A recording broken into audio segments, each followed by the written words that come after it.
안녕하세요, 한상기입니다. 현대 더 뉴 코나 발표회에서 안팎을 간략하게 살펴보겠습니다.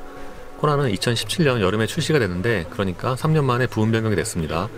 이번에 출시된 부분 변경 모델은 안팎 디자인을 바꾸고 편의 장비를 강화를 하고 기존에는 없었던 N9이 추가가 된 게 특징입니다.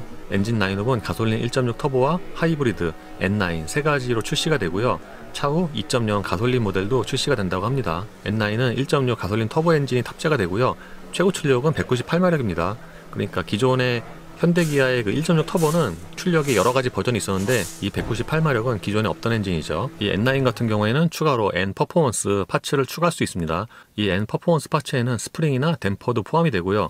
브레이크도 좀 더 큰 용량을 선택을 할 수가 있습니다. 강인한 디자인의 알로이 휠도 있고요. 코나가 처음 나왔을 때 소형 SUV로는 좀 스포티한 그런 캐릭터 또는 운동 성능이었는데, N9이 추가가 되면서 그런 스포티한 성향을 좀 더 강조를 하고 있지 않나 싶습니다.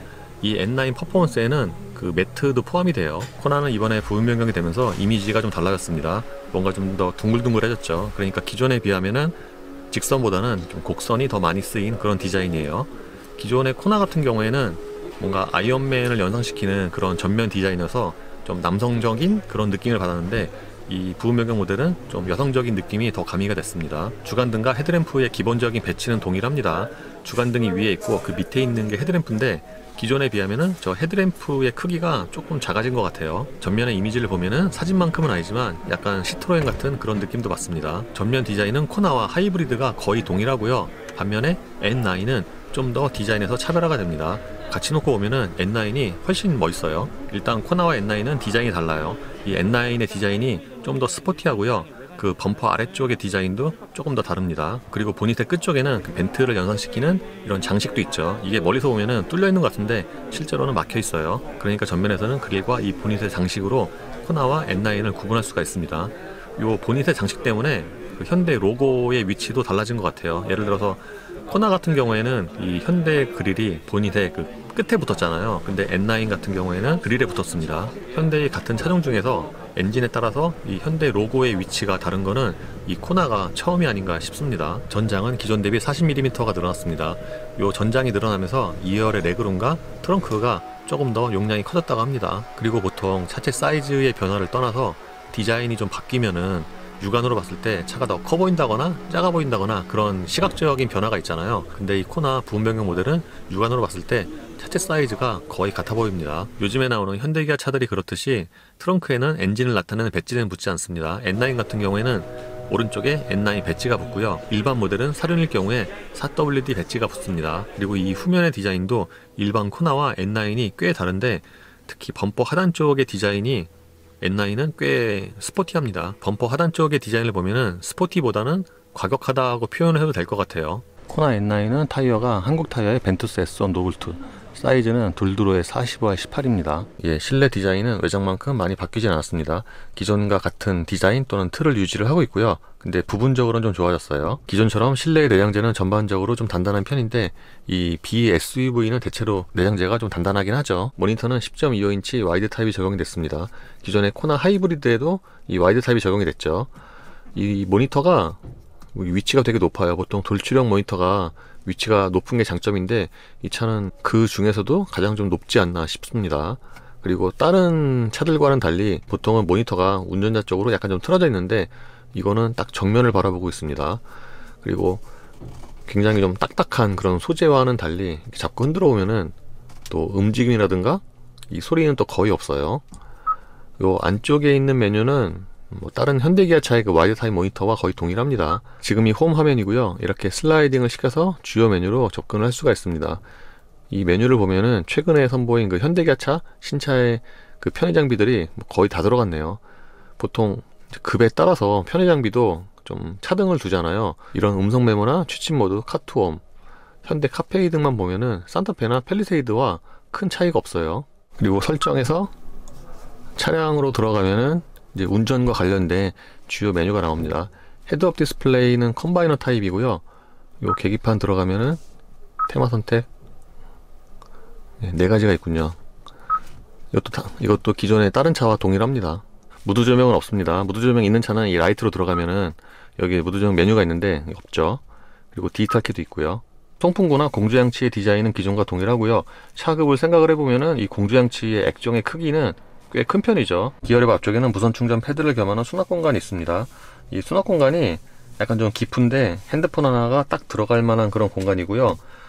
충전을 한 상태에서도 어느 정도는 핸드폰이 보입니다. 그리고 이게 2단이에요. 여기 충전 패드가 있고 이 위쪽에 또 작은 수납 공간이 하나 더 있죠. 그리고 이 안쪽에는 USB 단자 2개와 12V가 마련이 됩니다. 기어 레버의 디자인은 기존과 동일한데 그 양쪽 버튼의 디자인이 좀 바뀌었네요. 일단 드라이브 모드가 다이얼 방식이고요. 이게 버튼보다 좀 더 사용하기가 편한 것 같아요. 그리고 통풍과 열선은 여기 있고요. 이 차는 지금 사륜이어서 여기에 사륜 락 버튼이 있고요. 컵홀더는 이번에 조명이 추가가 됐죠. 근데 조명이 뭐 전체가 다 들어간 게 아니라 그 좀 눈에 보이는 이 부분과 이 부분, 여기 양쪽에만 들어갔어요. 그리고 이 컵홀더에는 그 물건을 잡아줄 수 있는 날개는 없습니다. 컵홀더 옆에는 좀 긴 물건을 수납할 수 있는 공간이 있고요. 선바이저의 조명은 이 위에 있습니다. 선바이저 내리고 이거를 키면은 이렇게 조명이 켜지고요. 꺼질 때에는 이 선바이저를 접으면은 이게 눌리면서 이제 같이 꺼지는 그런 방식이죠. 운전대의 크기는 딱 차에 맞는 그런 사이즈 같고요. 이 림에 적용된 가죽이 뭔가 좀 되게 맨질맨질합니다. 손에 땀나면 좀 미끄러울 것 같아요. 그리고 이번에 부분 변경이 되면서 스포크 오른쪽에 차로 유지 버튼이 추가가 됐고요. 패들 시프트도 마련이 됩니다. 계기판은 10.25인치 풀 디지털이 적용이 됐고요. 그 디자인 자체는 다른 현대기아 차와 동일한데 그 위치가 다른 차들 대비해서 좀 더 이렇게 밑으로 더 들어간 그런 느낌이네요. 좀 약간 푹 꺼져 있어요. 그래서 다른 차와 비교해 보면은 저 계기판이 조금 멀리 보일 수 있습니다. 드라이브 모드에 따라서 계기판 디자인이 변경이 되고요. 지금이 에코, 노말, 스포츠, 스마트입니다. 보시는 것처럼 계기판 디자인 변환 속도도 빠르고 그 디자인 바뀔 때 그것도 되게 자연스럽죠. 그리고 최근에 나오는 현대기아차의 그 디지털 계기판들은 그 아래쪽에 항상 순간연비가 표시가 되고요.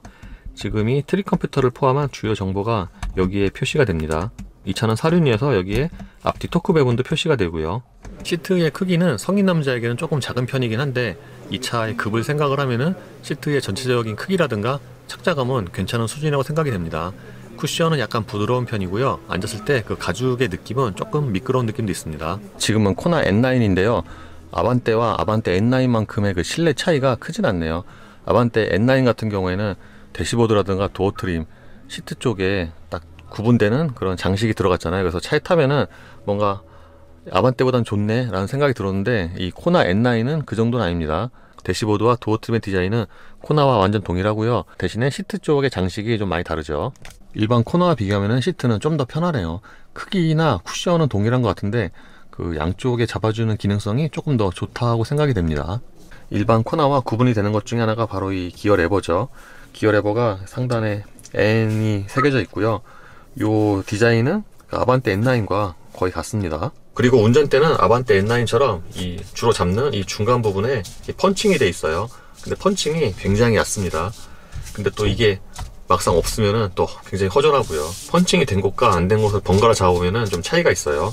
2열의 레그룸은 13mm가 늘어났다고 합니다. 근데 앉아보면은 그 2열의 레그룸이 좀 많이 늘어났다 그런 느낌은 없습니다. 체감적으로는 기존과 거의 비슷하지 않나 싶어요. 2열의 레그룸은. 그리고 2열 시트의 쿠션도 기본적으로 1열과 비슷한데 뭔가 2열이 조금 더 부드러운 느낌은 있습니다. 2열 시트의 등받이 각도도 좀 서 있는 편입니다. 1열 시트를 가장 낮게 해도 이 아래쪽의 공간은 좀 여유가 있습니다. 그러니까 신발을 넣으면은 그 상하에 여유가 있어요. 반면에 그 좌우의 폭은 좀 좁고요. 그리고 4WD인 것을 감안을 하면은 이 가운데 부분이 그렇게 아주 많이 올라온 편은 아닙니다. 2열의 레그룸과 함께 트렁크 용량도 조금 늘어났습니다. 기존 대비 트렁크 용량이 10L가 커졌어요. 그러니까 이번에 부분 변경이 되면서 소폭이지만 2열과 트렁크 용량이 조금씩 더 늘어난 거죠.